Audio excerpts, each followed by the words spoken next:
नमस्कार दर्शक बंधु, आज किसी गुरुत्वपूर्ण खबर चैनल नुआ थे चैनल टी सब्सक्राइब करेंगे, लाइक करेंगे। डेरी नक आज गुरुत्वपूर्ण खबर पर नजर पकाइबा। आज प्रथम खबर आसिला पानी पाग को नहीं बड़ अपडेट। उत्तर ओडिशा रे वर्षार संभावना। संपूर्ण खबर राज्यर विभिन्न स्थान रे गतकाली वर्षा होईची।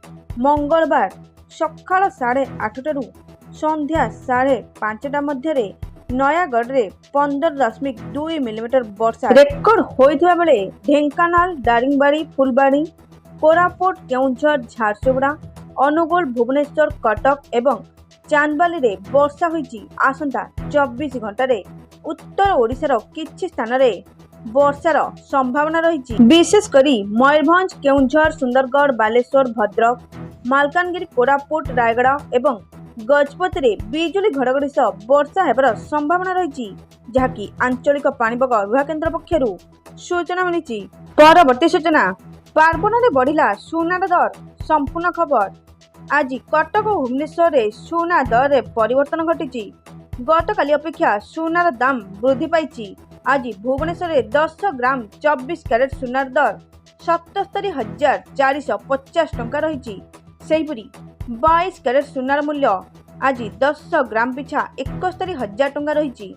22 कैरेट सुनार मूल्य 1 ग्राम पिछा 7,100 टंका होइता बेले 8 ग्राम पिछा 56,800 टंका रही। कटक रे मध्य सुना दर परिवर्तन देखा मिली।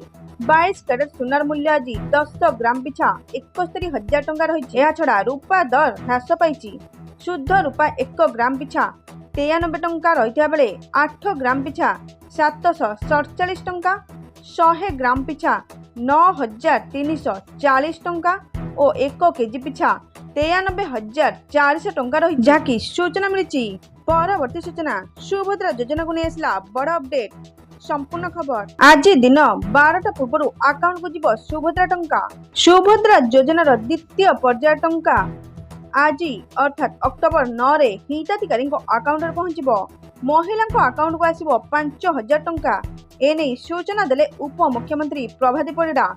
7 तारिख सुधा सुभद्रा योजना रे ना पंजीकरण करितबा महिला माननकु टंका मिलियो बोली घोषणा करथिले सरकार। सूचना मुताबक एजावत पंजीकरण 1 कोटी टपिलानी। महिला सशक्तिकरणर नुआ इतिहास रचिब सुभद्रा बोली कहिसेंती उप मुख्यमंत्री प्रभाती परिड़ा। आहुरी भी कहिसेंती कम दिन भितर 1 कोटी हिताधिकारी सुभद्रा योजना रे शामिल करबा अति सौभाग्यर कथा बोली से कहिसेंती। आहुरी भी कहिसेंती किंतु गतकाली कहा अकाउंट को जाइनी सुभद्रार 1 टंका। अक्टोबर 9 तारिख सीधा सड़क आपण अकाउंट को जीव सुभद्रार 5,000 टंका। एने केही भी बैंक सम्मुख में भिड़ लगातु नहीं। जदि आपनकर गोटे बैंक रु अन्य एक बैंक अकाउंट को सीधा सड़क टंका ट्रांसफर सुविधा थिबो, खाता को सुभद्रा टंका प्रदान करिवे सरकार। सुभद्रा योजना संबंधी समस्त अपडेट खबर पाई सुभद्रा ऑफिशियल वेबसाइट किंबा ऑफिशियल सोशल मीडिया को अनुसरण करंतु। अबा टोल फ्री नंबर 14678 को कॉल करंतु बोली विभाग पक्षरु कहा जायछि, जहाँकि सूचना मिली। परवर्ती सूचना पीएम किसान को नहीं आसला बड़ अपडेट। संपूर्ण खबर पीएम किसान योजना को नहीं आछि बड़ खबर। नवेम्बर मास 8 तारिख पर्यंत हिताधिकारी माने पीएम किसान योजनार ई-केवाईसी मागणार करि परिबे। जनसेवा केन्द्र रे एही सुविधा उपलब्ध हेबो। राज्यर बहु चाषी भाई भौणी पीएम किसान योजनार पंजीकृत होइथिया बेले से माने निजर जमी जमा संबंधी तथ्य दाखल करिनांती। सेहीपरि आउ किछि चाषी ई-केवाईसी दाखल करिनथिबार जणा पड़िछि। एथि सहित आउ किछि चाषी बैंक अकाउंट सह आधार संजोग होई नाही। तेणु एही समस्त सुविधा नवेम्बर 8 तारिख सुधा फ्री रे करि परिए बोली राज्य कृषि विभाग पक्षरु सूचना दिया। एथिला आजर किछि गुरुत्वपूर्ण खबर। Thank you all.